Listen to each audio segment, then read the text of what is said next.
You are listening to Swinging Shadows, a story by Rob Peterson. London, 1966. A city caught between a scream and a sigh. The war was over, the empire was crumbling, and the skirts were getting shorter by the week. The Beatles were bigger than God. The Krays were bigger than the law. You could buy anything down here. A drink, a girl, a lie sweet enough to believe in till morning. This is the story of a woman who sang her heart out in the spotlight and found the shadows singing back. And this is where we find Vivienne "Vivi" Ray singing at the Club Paloma. A kiss that burns, a lie that lingers, a heart left cold in midnight's hands.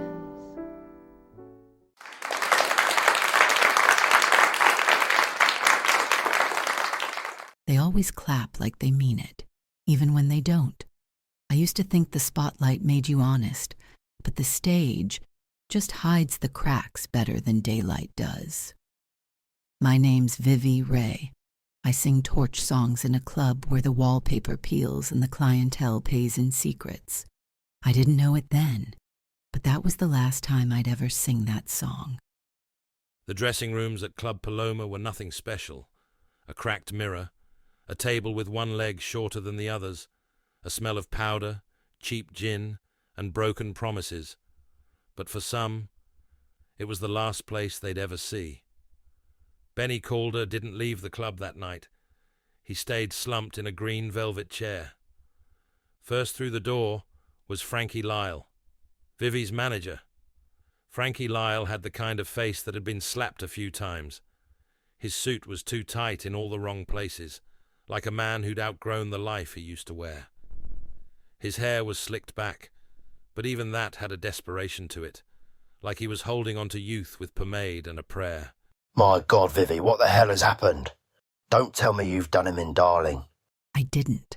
I just found him like this. Listen, Vivi, don't touch him or get any blood on your hands. What's all that noise outside, Frankie? My God, the old bill are here already. And in walked Detective Inspector Doyle. He didn't need a warrant card to command a room, just a voice and eyes like unfinished business. Rumour had it he'd once interrogated a man for 6 hours straight without asking a single question. Just stared at him till the bloke confessed. And now he was staring at Vivi. Miss Ray, I am D.I. Doyle. Met police. Pretty tuned tonight. Shame about the finale. And who do we have here? Benny Calder? Slick tie, poor taste in friends.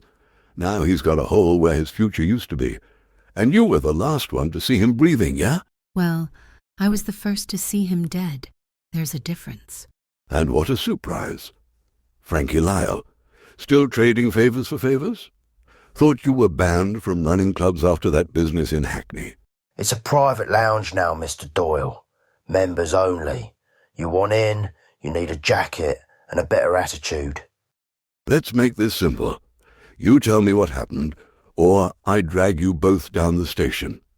Your choice. Start talking, or we are taking a ride. Mr. Doyle, I just found him like this. I am saying nothing else until I speak to a solicitor. Same goes for me. I ain't being fitted up for this. I hardly knew the bloke. Okay, let's do it, your way. Jenkins, get these two into the car. The Soho Nick was built in the 30s.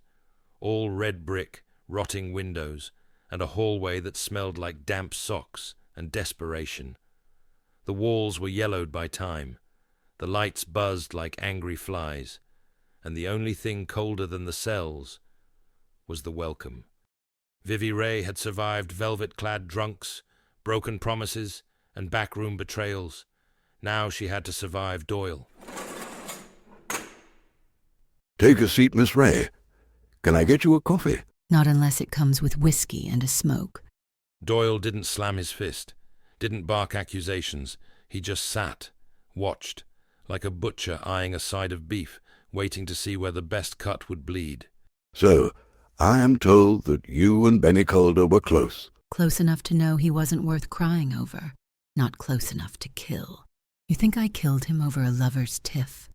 If I wanted him dead, I'd have told the band to play louder and let him choke on his own ego. And there it was. The real reason Doyle was leaning in.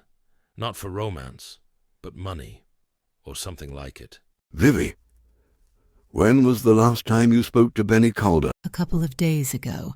We had a few drinks in the King's Head. And can you think of anyone who would want to harm him? Benny? Detective Benny could pick a fight ordering a gin and tonic. Half the city wanted to slap him. Only difference is, this time someone didn't stop at slapping. Outside the room, Frankie Lyle sat in a holding cell, hands clasped, mind racing. He was thinking about phones, about favors, about the people who owed him, and the ones who wanted him quiet. After grilling Vivi and getting nowhere, Doyle turned his attention to Frankie Lyle. Benny Calder wasn't just a punter with a thing for sequins and second-rate jazz. He was a runner, a go-between. Small time, yeah, but slippery. Kept his hands clean while other people got theirs bloody. Word is, this time, Benny took something he wasn't meant to.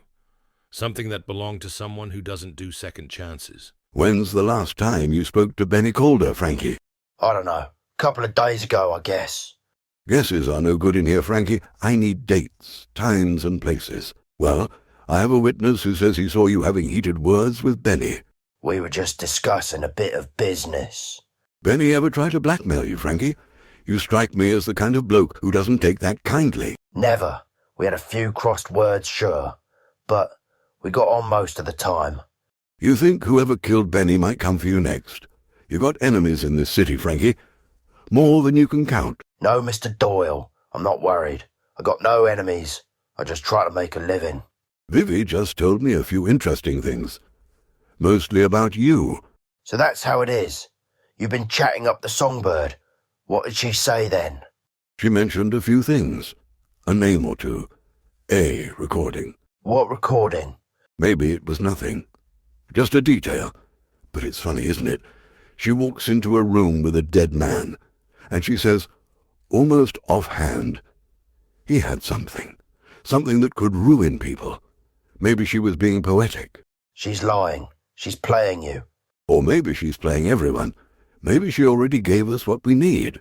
Maybe we're just here to watch you sweat and wait for you to match the story. Look, if she told you about the tape, then you know it's not mine. It's Benny's mess. I wanted no part of it. I told him not to bring it here.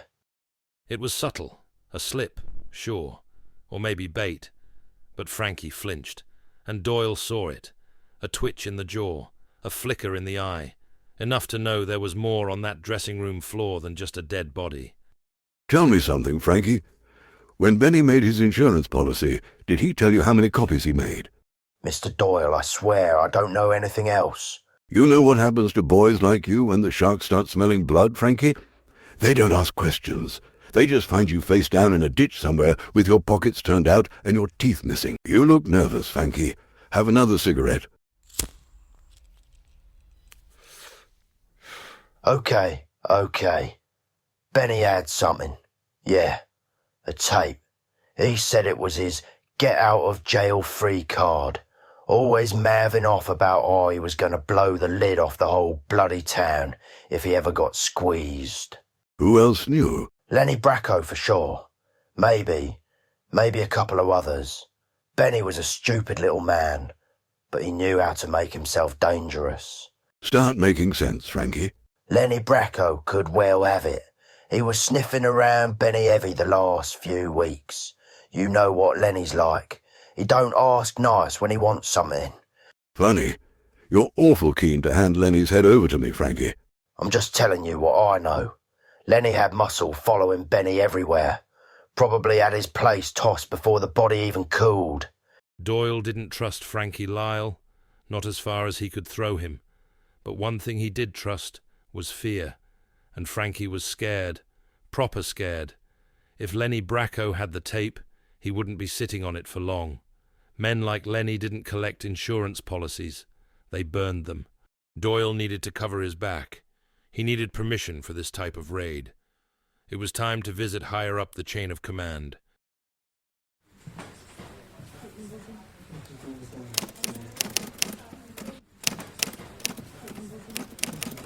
Back in the old, smoke-stained offices of West End Central, Doyle climbed the stairs 2 at a time. He had a feeling time was bleeding out fast, and if Benny Calder's tape was real, it wouldn't stay hidden for long. Trouble was, he needed permission. And around here, permission came with a price. It was time to speak to his superior, Chief Inspector Murdoch. Come in. Sir, I need a warrant. I believe Lenny Bracco is sitting on important evidence concerning the Benny Calder case. Lenny Bracco? You planning on knocking over every dodgy card player in Soho? Not everyone, sir. Just the ones who kill to stay in business. You got hard proof? Or just a gut feeling? I have it on very good authority. I have been sweating Frankie Lyle, and he made a slip. You get one shot. No mess. No noise. Bring me something solid, or don't come back at all. Thank you, sir, and I will need a few extra bodies. Okay, take D.S. Coslet and see Sergeant Willis about the wooden tops. Lenny Bracco lived in a corner house on Finch Lane, a stone's throw from the flashing neon of the clubs, but a world apart. Curtains drawn, no lights, a rat's nest for a man who knew too much and trusted too little.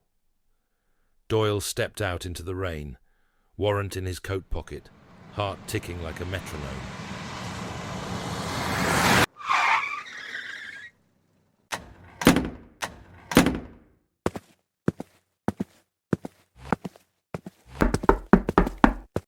Police, open up. The door burst open. They rush in, flashlights slicing through dark, musty air. Inside, the house smelled of damp carpet, cheap aftershave, and something sourer.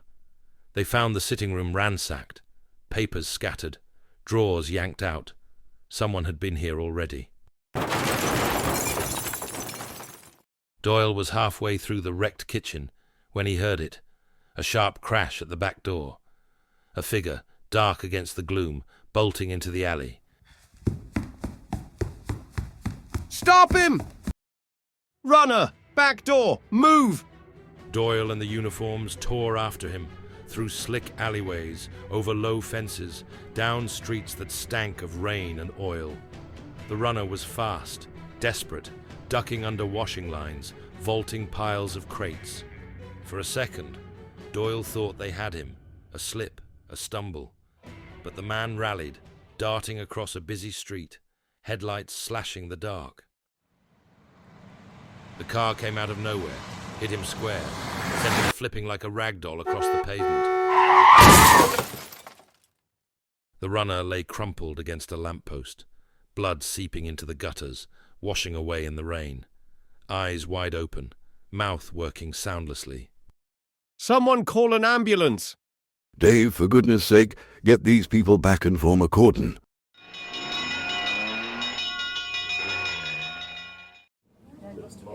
They zipped the body up, fast and professional. Just another poor sod who got too close to something sharp. But Doyle stayed back, crouching by the corpse, eyes sharp. First, a few crumpled notes, a broken cigarette. Then, something harder, small, tucked deep into the lining of the coat. A faint metallic click as Doyle fishes it out. A miniature tape reel, no label, no markings, just a coil of black magnetic whispers, waiting. Are we logging this one, sir? A hit and run? Yes, Dave, just write it up as a hit and run.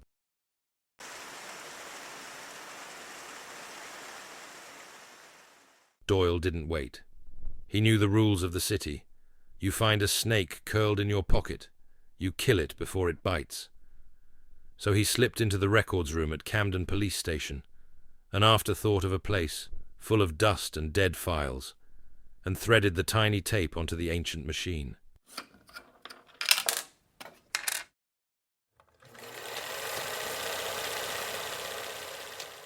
He pressed play, and the devil began to whisper.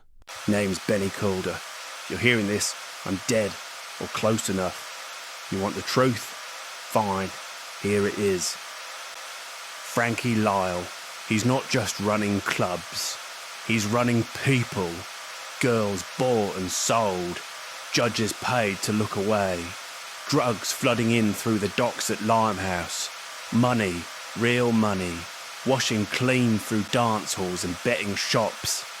There's a book, ledgers, names, dates, hidden, and Lenny Bracco. He's the keeper. But it ain't just Lyle. Politicians, coppers, even your own lot, detective. Trust no one, especially the songbird. Doyle sat there, staring at the dead machine, his heart pounding against his ribs like fists on a cell door. He had it now, the ugly beating heart of it all. And if Benny was right, every step Doyle took from now on was on borrowed time. Benny hadn't just named Frankie Lyle. He'd laid out a map of rot and ruin. There was Superintendent Edgar Mott, a name Doyle recognized from police dinners, a man who smiled too easy and drank too much scotch. Graham Vance, the businessman behind half the new high-rises on the South Bank, a legitimate face for dirty money, buying respectability one brick at a time. And worse still, the Honourable Richard Arkwright, MP for Shoreditch, caught on tape arranging shipments that didn't just carry perfume from France. Judges, celebrities, names that opened doors, names that could open graves too. Doyle, playing on a hunch, arrests Vivi Ray, and this time the gloves are off. 2 men are dead, Vivi. Benny Calder and some poor sod flattened by a car tonight. That second one, he was carrying something. You know what it was? No, should I? Don't play clever. Not tonight. That tape, it's just the start. I think there's more. A ledger. Names, dates, dirt that could burn this whole city down. And I think you've got it, or you know where it is. She didn't flinch. Not yet. But Doyle saw it. The twitch behind her eyes. A crack. A weakness. I didn't ask for any of this. No, but you kept quiet. That's just as bad.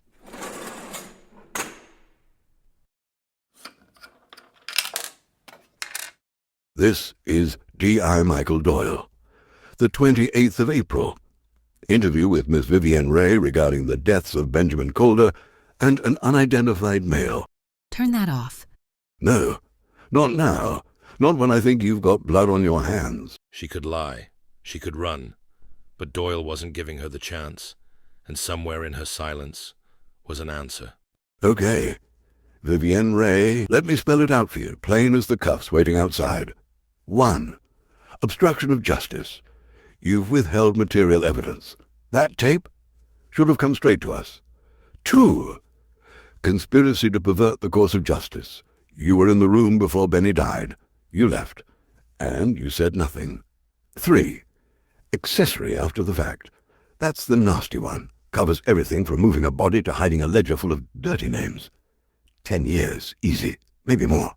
You're bluffing. You want to protect someone. Fine, but don't pretend you're innocent. I've got a dead man, a missing ledger, and a tape that mentions your name more than once. So here's your choice. You give me something I can use, or I walk out of here and let the system swallow you whole. He laid it out like a noose, and now he waited, to see if she'd step into it, or start pointing at the men who tied the knot. It didn't take much once she cracked. Just a name, a location, and one simple phrase whispered like confession. It's in Frankie's name, a safety deposit box, Vault 17 at Hampstead Trust.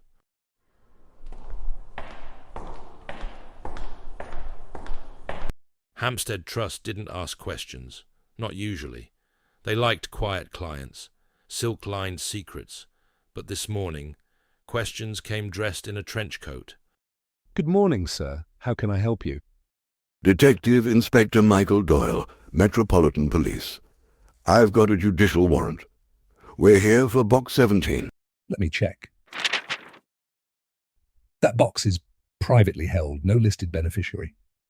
Not anymore. We believe it contains evidence in an ongoing murder investigation. I fully understand. Well, if you would like to follow me, Detective.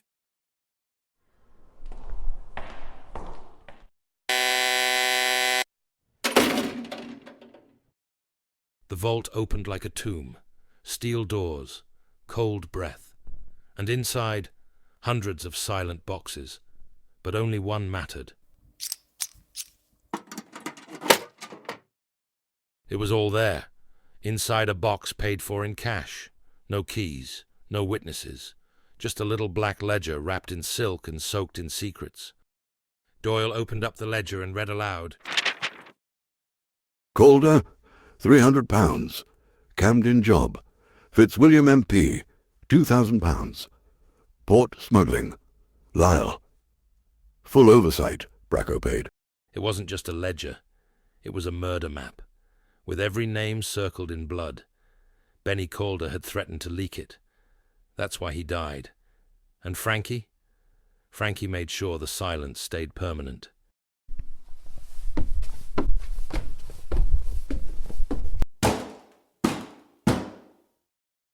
What the hell is this? Frankie Lyle, you're under arrest for conspiracy to commit murder, obstruction of justice, and unlawful possession of criminal evidence. You can't do this, Doyle. You got nothing. Hear me? Nothing. Believe me, Frankie, we have got you. The tape, the ledger, and witnesses are talking to us. You think this ends with me? No, but it starts with you. Frankie didn't go quietly. None of them ever did. But the tape played. The names came out. Vivi walked. Just. Doyle made enemies in high places, but his conscience stopped screaming long enough to sleep. In a city full of swinging lights and deeper shadows, the truth finally made a little noise.